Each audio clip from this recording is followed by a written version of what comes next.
Hello. Hi, Nilosree. Great to see you. Great to see you after a very long time. Yes, it's been about 3 years, I think. I think But no, we met no, no, in no. I saw the 2000. Ladakh exhibition at the IIC. Oh, you did? Yes, yes. I'm Wonderful. not sure if I met you or Irfan, but I definitely saw the exhibition there. Oh, that's so lovely. No, even that exhibition was in Huh. 2018 in Yes, January. yeah, yeah. So Here. it's been a So couple good of to see years. you Yeah. after a very long time. Very good to see you too. So let me just introduce you to our viewers and then we can begin. Right? Okay, sure. Okay. So good evening, friends. I'm here today with Nilosree Biswas, an author, filmmaker, traveler, and foodie. We're delighted to have her with us to discuss her book, Alluring Kashmir, a beautiful volume filled with excellent writing and amazing photographs of the beautiful valley of Kashmir in northern India. So, very warm welcome to you, Nilosree. So happy to have you here with us. And shall we begin? Yes, certainly. Okay, Absolutely. great. Um, you've described your book, Alluring Kashmir, The Inner Spirit, as a book of beautiful photographs supported by an informative yet lucid travel narrative in your introduction. How did the book and your collaboration with the photographer Irfan Nabi come about? Kashmir is beautiful. I mean, it's endowed by nature. So it's True. obvious that Alluring Kashmir is really a book of beautiful photographs. But the beauty of the photographs is not merely limited to its scenic elements, Hmm. because I personally think that no place, no location, no destination is beautiful without its human elements. And therefore, the book is about the beautiful, warm, loving people of Kashmir. And it has been a phenomenal experience for me to work in Kashmir. You may be Hmm. knowing that Alluring Kashmir isn't the Hmm. only work that has been produced in Kashmir by me, but I had Right. earlier worked on many documentaries, more than Yes. three documentaries I have worked in the Hmm. valley. And therefore, I Hmm. think the human elements were very important Hmm. for me, because for Right. us, for me, and I think also for Irfan, the Hmm. the location is also about the people. Right. Yes. And about our collaboration, I think I have been asked this question time and again. And Okay. my association with Kashmir has been long, as I just mentioned, and Yes. Irfan is from Kashmir. So, in Yes. one of the documentaries, which we will come later, possibly in the Hmm. discussion, Broken Memory, Shining Dust, Irfan was Yes. looking at the still photography component of it. And Okay. after that, we decided to collaborate after the completion of the documentary. However, Okay. whenever I have worked in Kashmir, I had come back Hmm. with that whole feeling that there's more to tell, there's more Right. story. And in True. films and videos, as you know, oh, there's a Hmm. limited screen time and we cannot really tell all the stories. That Right. was the seed concept that we had in mind, and both of us agreed on the fact that a photo Hmm. book would be a more interesting space to discover all Right. those stories which couldn't be kind of included in a single documentary or a single Right. video. And that's Right. how Alluring Kashmir, the inner spirit, happened. Wonderful. So quite a journey of creativity and creation there. Lovely. Yeah, because honestly, we are working on two visual elements. At that point, I was working on moving visual, and Irfan was working on stills. So somehow our wavelength was same vis-a-vis telling the stories of everyday life, those human moments that tend to get missed out. And that's how Alluring Kashmir was kind of created or concept. Yeah. And your book depicts many of these human moments along with the scenic locales of Kashmir. I must Um, share, Priyamvada, here hmm, that over years I have met so many people who are drawn to Kashmir. I have met the hmm, locals who are, of course, rooted to their soil. I have met hmm, many all over the world who have been visiting Kashmir, and in Dal Lake, hmm, where I described Dal Lake, where we hmm. described Dal Lake, there is a mention of a Japanese elderly couple, Yes, Izumis, yeah. who have Hmm, hmm, actually had built a very beautiful friendship with hmm. a carpet seller who had Yes, sold them a beautiful silk carpet 25 years ago. So the ago, elderly yeah. couple had come down all the way from Japan to look out for that gentleman. They were in touch over letters, but then they drifted and then they came again. And then, of course, Yeah. I have every possible way we have mentioned the locals who had Yeah.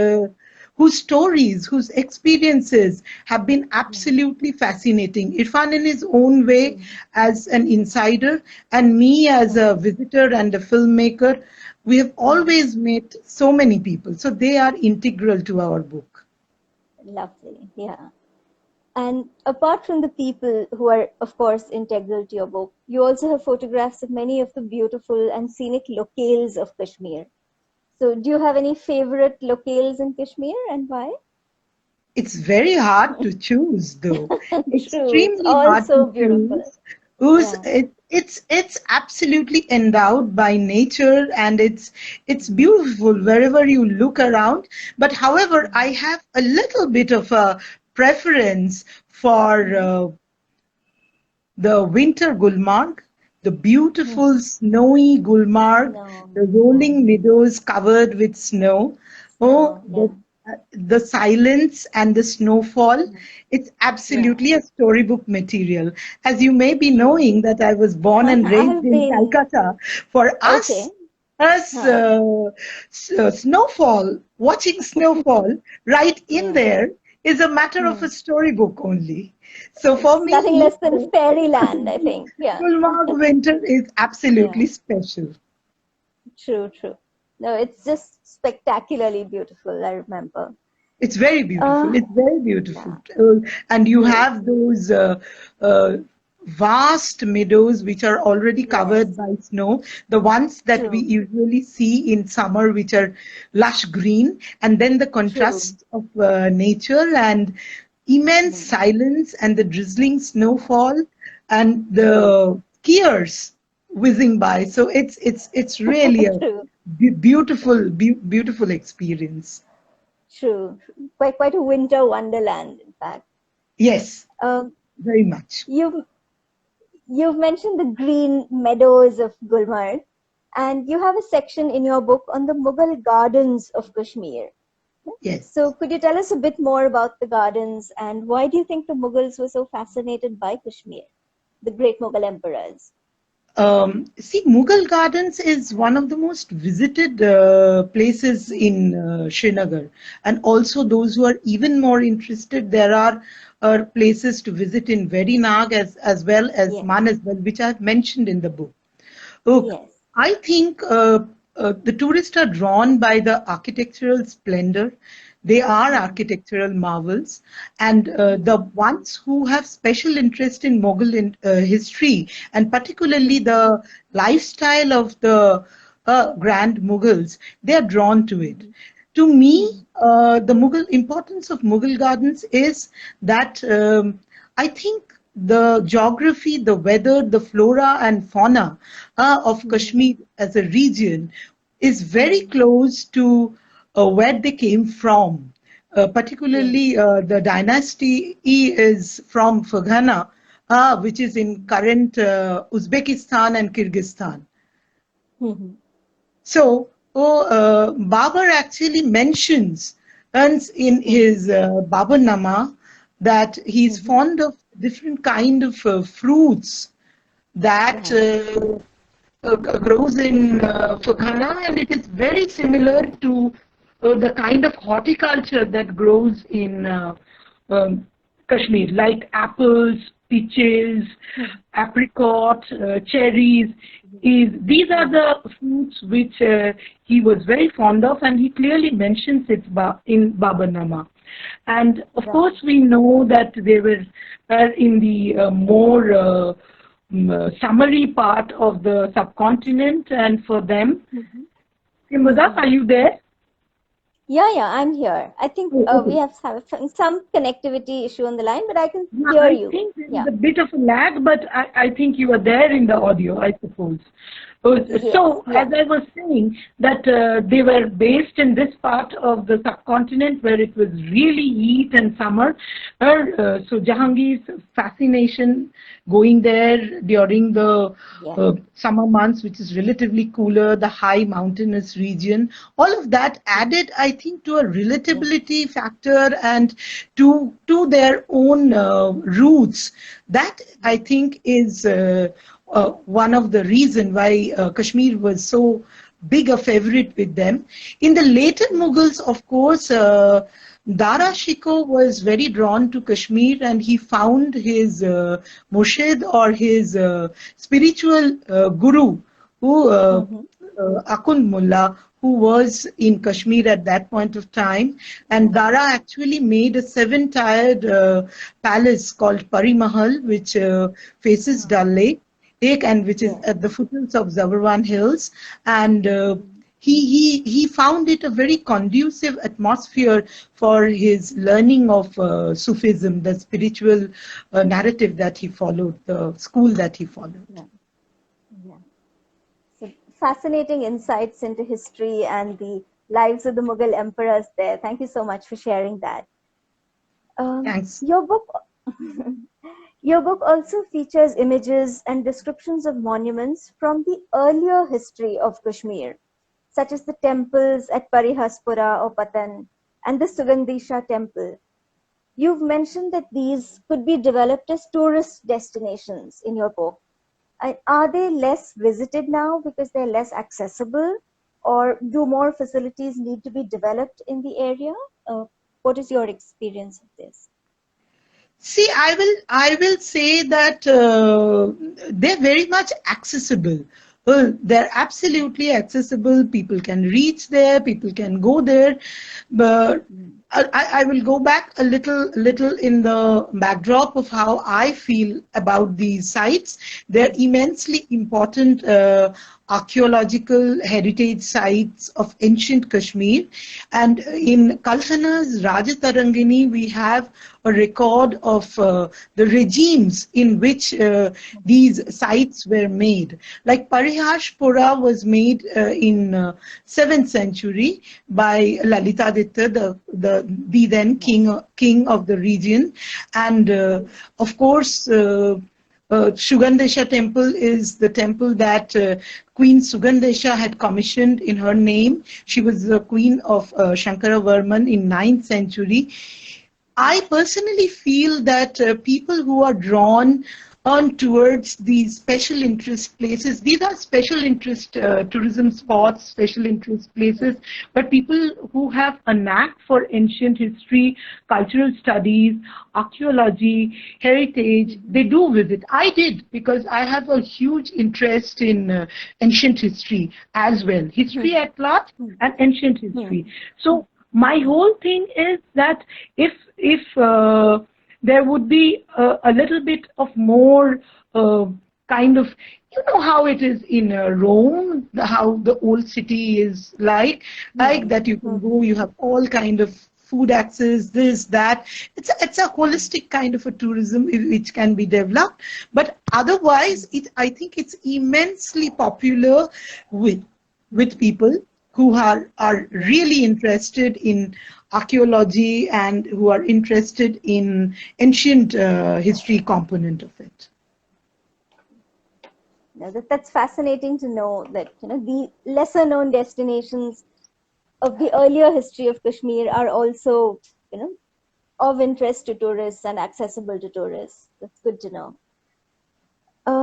You have a chapter in the book on the spiritual shrines of Kashmir: Hindu, Muslim, Sufi, Sikh.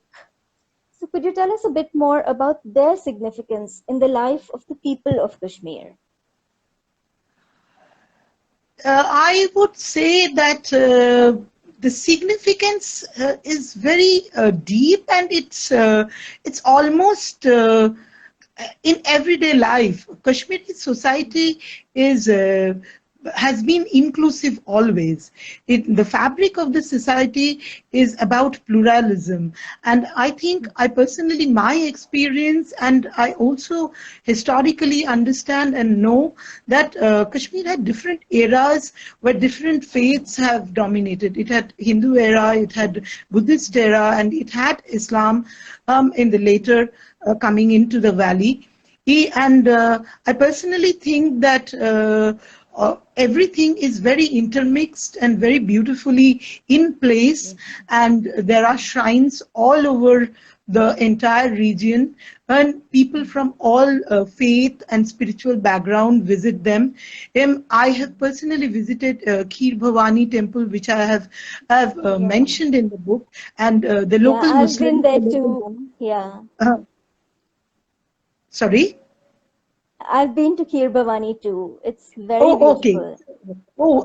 It's a wonderful atmosphere, and the locals do take part in the preparatory aspect of the festival, and then you have all the shrines in Srinagar where anybody would visit from any faith, any background, tie the votive thread. There is this the culture of making the yellow rice, tahar, which is distributed in the shrine, as well as I have friends, I have acquaintances in whose family, if the elderly are making the yellow rice, they would distribute it to anyone who would pass by. So I think the whole fabric of the society is very, very inclusive, and there is a sense of pluralism historically and as well as in the everyday practices of the place. Wonderful. It's sort of deeply steeped in what was the syncretic culture of Kashmir, I think. It is. It actually, Kashmir is called. Kashmir is deeply influenced by Sufi thoughts, and it's called Pirwar, which is mentioned in the book, the Valley of the Saints, and Nund and then of course the poetess Lal Ded. Everybody had spread the message of love, and there is a sense of beautiful inclusiveness in the whole thing. In the introduction of your book, you write about a carved wooden crane on the wall of your house, which you had when you were a child. And later in the book, you have a chapter on the beautiful handicrafts of Kashmir. So as a creative artist yourself, is this a topic that's close to your heart? I must tell you that as a Bengali, and as I have been born and raised in Calcutta, I was privy to all those fascinating gifts and fascinating beautiful shawls that used to come back from the holidays that relatives and friends and families used to be in Kashmir, and they would come back with those lovelies. And of course, everybody was getting shawls of different ranges, different aesthetics, prices, but there would be a mandatory shawl coming out of that unpacking session with so much of chirpy chatter about the place, the buoyant discussion. And so Bengalis always had Kashmir in their homes. The reason, one of the interesting reasons, probably it's one of the states which has every family which has a shawl vendor, or giving them, or kind of getting them endless supply of Kashmiri shawls. And they are kind of they're absolute loyalists of Kashmir.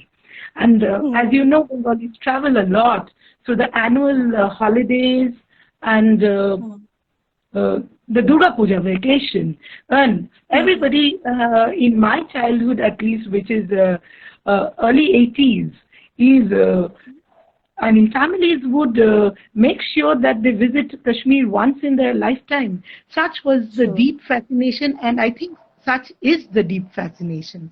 You'll be surprised that even Satyajit Ray had based a novel on Kashmir. It's called Bhushargo Bhayankar, which means it was a thriller story which was based in the snowy meadows of Gulmarg. So such is the connect, such deep connect. And another most interesting thing is all Bengali son-in-laws are gifted with a Kashmiri jamewar, or a really decorative Shojni shawl as a part of the bridegroom's gift, which comes from the bride's house. So Kashmir is pretty much there. So in all of that platter, the little handicrafts were absolutely one of the most common things that each Bengali family would have. Everyone would have almost a crane set of flying cranes, and also a little shikara, a wooden small shikara with a little red velvet seat attached to it.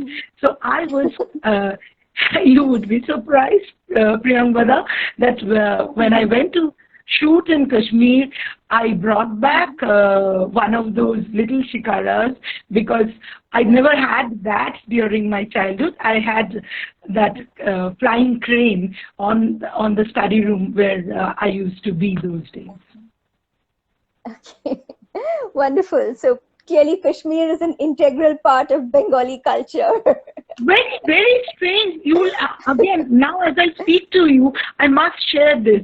Houseboats on Kashmir, as in Dal Lake, they have names like Calcutta houseboat, Howrah houseboat. All those are deep connect with Calcutta. Of course, handicrafts have always been a part of my life.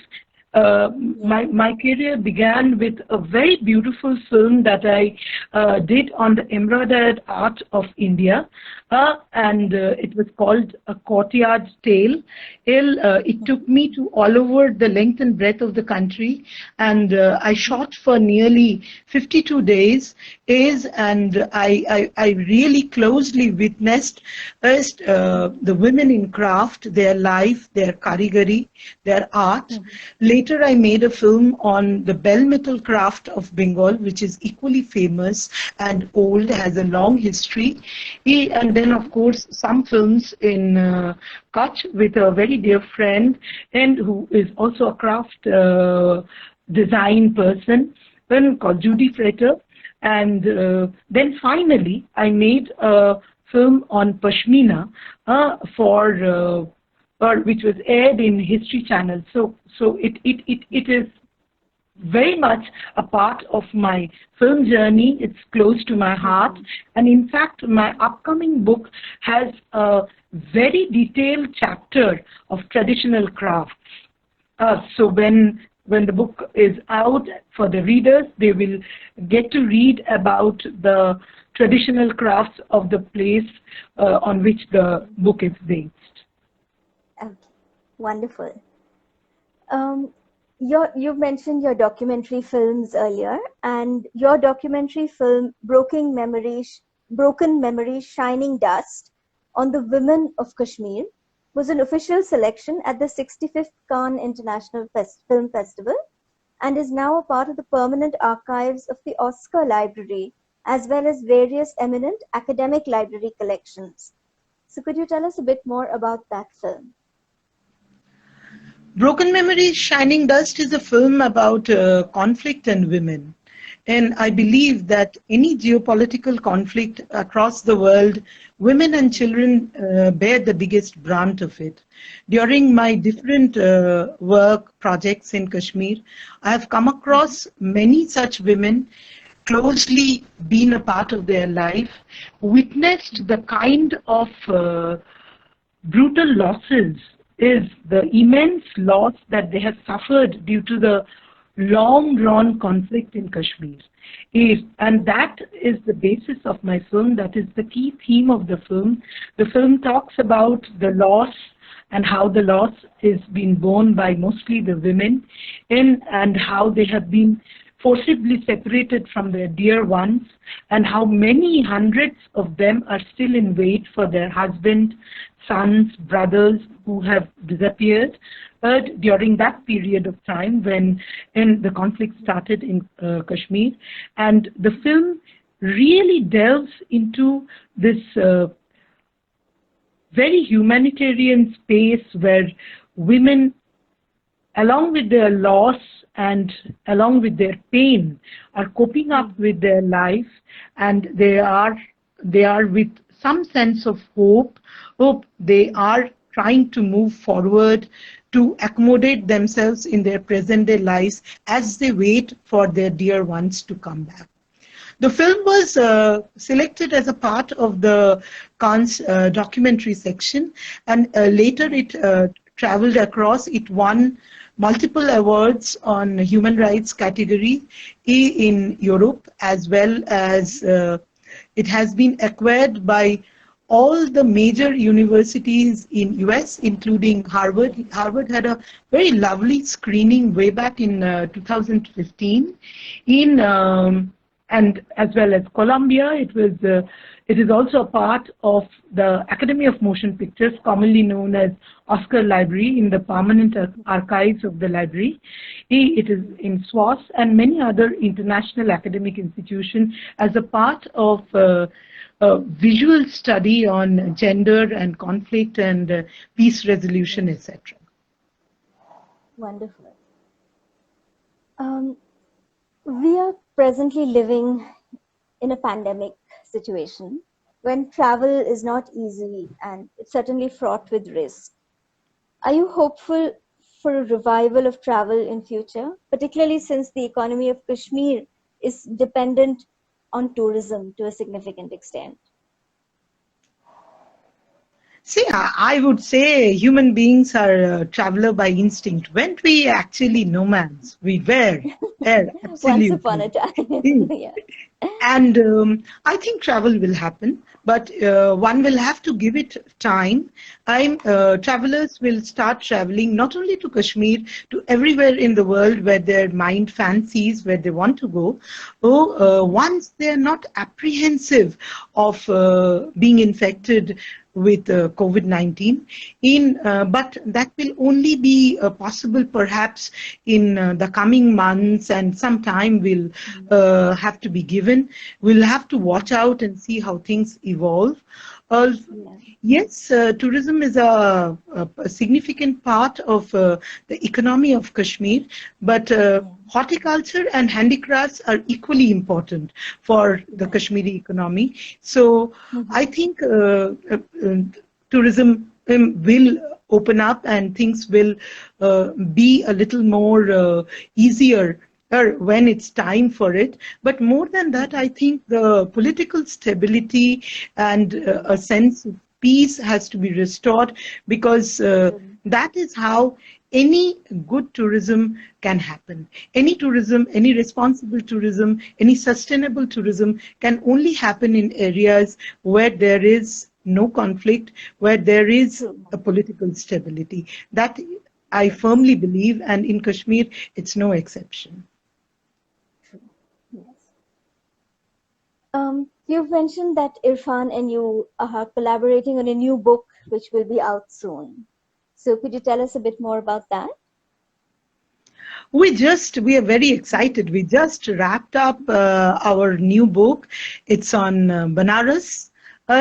Varanasi, and it is a non-fiction which looks into this amazing city, its socio-cultural aspects, its antiquity, its architecture, her culinary.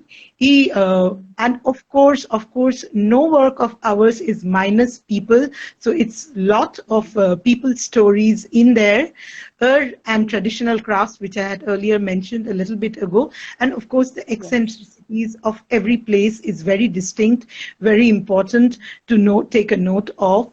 Irfan has Yes. done a fabulous photography for the book. He has been filming there for some seasons. He has kind of managed to come up with the most sublime moment for this ancient city. And we are really looking forward, and we are hoping that the book will be out before the year ends, and it will reach the readers, and there will be I am personally very, very keen to know the reader's reaction on this. And Benares has been a very favorite city of mine, personal favorite from my writer's point of view, from my filmmaker's point of view. So I'm totally excited, and I think so is Irfan. Wonderful. So we look forward to seeing the book come out soon. And so Absolutely, we are wishing and hoping. so you've written on Kashmir, you've written on Benares. What are some other topics or places that you would like to write about? I have been wanting to for some time, and I have been wanting to do a little bit of work on the Silk Route with a particular focus on Uzbekistan. And also, I am very keenly interested to write about Turkey. Istanbul is a very big favorite city. And finally, but it's not only always kind of any destination that I would like to write. Destinations are good, great, but there are other aspects of a particular place. At home, I would love to do something on the saris. I'm very fond of hand woven saris, so it's been a long desire to work on the traditional weaves of India. And finally, since you asked specifically about the locations, I would love to do a book on New York, something similar to Benares, where you can actually soak in with all your senses. It's such an amazing city. I think for now the list is heavy. I'm currently working on a book on colonial influence on Bengali food. So it's a lot of research and a lot of work. I'm kind of looking at the food influences, the food stories, the new ingredients, the markets. Irfan also is working on his a long-term project on extensively on Ladakh. So our plate is full, but of course we wish to work on different themes, different ideas, and I just mentioned few of them. Wonderful. So I think you have a whole plate full of creative experiences and projects lined up in front of you. So let me wish you the very best for all of them and hope that they all, achieve success. It's been a pleasure talking with you and hearing you share your creative insights and your creative journey. Thank you so much for sparing the time to talk with us today. Uh, Thanks, Priyamvada. It's so lovely to see you after long, and so wonderful speaking to you, and really look forward to connecting again. Thank you so much. Have a wonderful night ahead, and friends who have joined, thanks a lot. But have a wonderful day wherever you are. Thank you. Thank you so much. Bye-bye. Thank you. And thank you all for watching. Goodbye.